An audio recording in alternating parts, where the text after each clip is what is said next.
चुनाव आयो, चुनावको लागि गरेको होइन। यो चाहिँ जुन चाहिँ किसिमको जब कार्ड होल्डरहरूको हाम्रो 100 दिन रोजगार गरेर हाम्रो गरिब गुरुबाले मतलब रोजगार गरेको थियो। यो चाहिँ मतलब 2 सालको पैसा रोकिएको छ। यो पैसा रोकिएको लागि हामीले आन्दोलन गरेको छौँ, तर यो हाम्रो आन्दोलन मतलब जारी नै रहन्छ। यो आवास योजना अन्तर्गत 8,141 करोड रुपियाँ बाँकी छ। यो पनि अहिलेसम्म हामीलाई दिएको छ। र मनरेगाको जुन चाहिँ 100 डेजको उस छ, यो 7,000 करोड बाँकी छ, यो पनि दिएको छैन। र उनीहरूले सडक, खानेपानी, शिक्षाको लागि पनि रकमको लागि अनुरोध गरेको छ, हामीलाई अहिलेसम्म केही पनि दिएको छैन। तर के मतलब भाजपा सरकारले अस्वीकार गरेको छ। बङ्गालको जनतासँग यति रिसाएको छ कि मतलब उहाँहरूलाई भोट दिएन भनेर यो एउटा भोट पोलिसी र एउटा बङ्गाललाई एउटा उहाँहरूले मतलब उहाँहरूको पक्षमा भोट नदिँदाखेरि भोटको उसमा यो पैसाहरू रोकिएको छ। र पनि यो उसको रोकिँदाखेरि हामीहरू पछि चाहिँ हट्नेछौँ र यो पैसाहरू अवश्य हामी जनताको लागि हामी यो लडाइँहरू हाम्रो जारी रहनेछ। र 1500 प्रदर्शनको दिन जुन चाहिँ हामीले 2 तारिकको दिन एउटा प्रदर्शन गर्ने एउटा प्रोग्राम गरेको थियौँ, त्यो दिनै एआइटिसीको राष्ट्रिय महासचिवलाई इडीले बोलाउने प्रयोग गरेको छ। इडीले मतलब एउटा जाँचको लागि बोलाउनु र त्यो दिन मतलब एउटा छुट्टीको दिन एउटा बोलाउनु एउटा दुर्भाग्यपूर्ण कुरो हो। र यसरी इडी लगाएर र अरू दिन पनि बोलाउनु सक्थ्यो, अरू दिन पनि गर्न सक्थ्यो, कुरा जाँच थियो भने। तर त्यही दिन बोलाउनु, त्यो जुन दिन घेराउ हुन्छ त्यो दिन बोलाउने उनीहरूले मतलब त्यो दिन चाहिँ मतलब इडीले मतलब बोलाउने एउटा सम्मान जारी गरेको छ। तर आन्दोलन रोकिने छैन हामीहरू यो। तर आन्दोलन चाहिँ मतलब रोक्दैनौँ, हामी आन्दोलन गर्ने पक्षमा छौँ। र हामीहरू चाहिँ के छ भन्दाखेरि सायद दिल्लीको हामीहरू निर्भरमा छौँ न।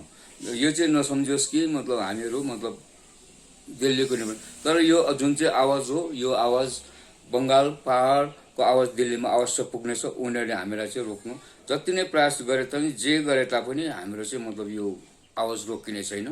र यो विशेष गरी हामीले चुनावको लागि मात्र गरेको होइन। र उहाँहरूले सोच्छ होला मतलब 1500 करोडमा चाहिँ उहाँहरूले एउटा नयाँ संसद भवन बनाउन सक्ने, यो पैसाको मतलब गरिब जनताको लागि यो पैसाहरू चाहिँ दिनु नसक्ने यो कस्तो किसिमको गभर्मेन्ट हो। र यसको लागि हामी विरोध गर्छौँ। र यसको लागि के भन्दाखेरि सबैभन्दा कुरो दुर्भाग्यपूर्ण के छ भने भ्याइपीहरू चल्नु लागि चाहिँ 8,000 करोड रुपियाँको चाहिँ मतलब उहाँहरूले एउटा जहाज खरिद गर्नु सक्ने र नयाँ एउटा जहाजहरू खरिद गर्नु सक्ने। तर हाम्रो जनताको लागि चाहिँ मतलब यो पैसाहरू रोकिनु र यसको लागि मतलब गरिबको लागि यसमा एउटा घरको पैसाहरू नदिनु, मनरेगाको पैसा नदिनु, यो चाहिँ एउटा दुर्भाग्यपूर्ण हो। र यसको चाहिँ हामीले विरोध अवश्य गरेको हुन्छौँ। र यो आवाज उहाँले रोक्ने कोसिस गरे तापनि, जहाँ जे गरे तापनि यो अवश्य हामीहरू दिलाउने हामीहरू कोसिस गरेको हुन्छौँ। र यसको लागि हामीहरू जे गर्नु छ, सडकमा उत्रिनु छ, जे गर्नु छ, धर्ना गर्नु छ, जे गर्नु छ अवश्य हामी गरेको हुन्छौँ। उहाँहरूले ट्रेन रोकोस् कि जेसुकै गर्छ हामीहरू यो गर्नेछौँ। र यसको निम्ति हाम्रो लडाइँ जारी नै रहनेछ। र मतलब जुन किसिमको तृणमूल कङ्ग्रेसको वर्चस्व बङ्गालमा छ, यो देखेर नै मतलब बिजेपी गभर्मेन्टले हामीलाई एउटा पोलिटिकलाइज भिक्टिमाइज गर्ने कोसिस गरेको। र जति नै भिक्टिमाइज गरे तापनि, जे गरे तापनि हामी दिल्लीको निर्भरमा चाहिँ बस्नेछौँ। हामी बङ्गाल सरकार मतलब आफ्नो स्वनिर्भरतासँग हामी उभिनेछौँ। र जे जति गरे तापनि यो रोकिनेछौँ। र हामीले जुन किसिमले यहाँनिर आवाजहरू उठाइरहेका छौँ र यो पैसाहरू गरिबको पैसाहरू चाहिँ अवश्य बङ्गाल गभर्मेन्टले दिएको हुनुपर्छ। यहाँ पोलिटिकली भिक्टिमाइज गर्नु पाइँदैन। र जे जस्तो हुन्छ हामी यो पैसाहरूको लागि जुन चाहिँ आवास योजनाको पैसा छ ले विशेष ट्रेनको बुक गरेको थियो। र हाम्रो पार्टीको आइटिआरसीले मतलब ट्रेनको बुकहरू गरेको थियो। तर दिल्ली सरकारले बिजेपी सरकारले हाम्रो विरोध गरेर डराए र तिनीहरूले रेल स्टेसन केही घन्टा अगाडि बुक गरेको हाम्रो उसहरू ट्रेनहरू चाहिँ मतलब रद्द गरेर दिल्ली नआउनुको लागि तिनीहरूले हाम्रो जति पनि बुक गरेको ट्रेनहरू चाहिँ मतलब रद्द गरिदियो। र सेप्टेम्बर महिनामा हामीले रेल अधिकारलाई तृणमूल संसद विधायक नेता कार्यकर्ताहरूको लागि होइन, रोजगार कार्डहरूको लागि विशेष ट्रेनको अनुरोध गर्दै एउटा पत्र लेखेका थियौँ।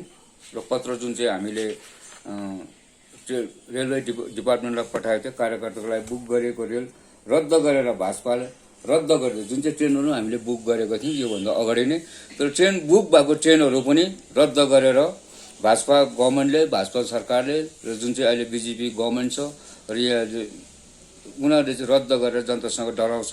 र डराएको चाहिँ एउटा प्रमाणित भएको छ र बङ्गालको कार्यकर्तादेखि चाहिँ डराउने एउटा मतलब एउटा प्रमाण चाहिँ भइसकेको छ र यसै कारणले गर्दाखेरि उनीहरूले त्यो डराएर नै हाम्रो ट्रेनहरू मतलब रद्द गरेको छ र प्रधानमन्त्री नरेन्द्र मोदीले हरेक 2 दिनमा नयाँ रेलको उद्घाटन गर्छ तर गरिबलाई त्यो रेल चढ्नमा दिँदैनन् भनेपछि अब प्रधानमन्त्रीले डेली हामी सुन्छौँ सधैँ दिन सुन्छौँ कि मतलब ट्रेनहरू उद्घाटन गरे के गर्यो भने तर आज गरिब चाहिँ मतलब दिल्लीमा धर्ना दिनेर जानु लागि ट्रेनहरूमा चढ्नु नपाउनु यो एउटा अडुमेन्ट हो र एउटा यो भाजपा गभर्मेन्टको एउटा षड्यन्त्र हो